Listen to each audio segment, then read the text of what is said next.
Just to give some color commentary to what you're saying there, other CHROs, people officers, chief technology officers have come on and said there is actually, I feel, very much a direct connection because in these days, we kind of have the mentality that when we're interviewing somebody, they should feel privileged to work here. But in reality, they're interviewing us as much as we're interviewing them. Yeah. If I was the employee, I'd go, why do you want me to work for you? I don't come from that privileged perspective where I go, hey, why do you want to work for Freshworks? We're so cool. We're this. No, here's why I want you to work for me.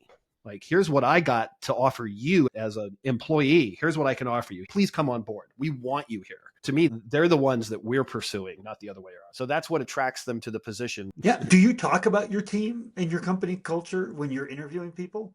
I talk about with the people that I talk about how I lead and what and the culture that I built. Absolutely.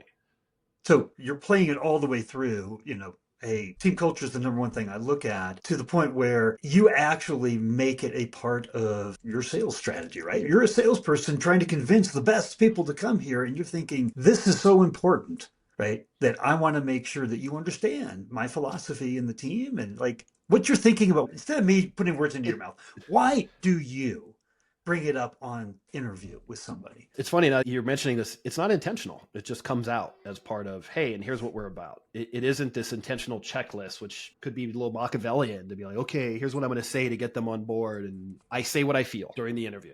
I'd be honest, some interviews, maybe it hasn't come up, but definitely at the third or fourth engagement, as you get down, you all have an initial and then you go deeper in the subsequent interviews. During the deeper ones, that's when you find out cultural fit. So you start talking about, what's your leadership style? What are some of your influences that you've had in your life? Tell me about a great leader. Tell me about a bad leader you had and what that experience was like. And then that's typically when those conversations come out.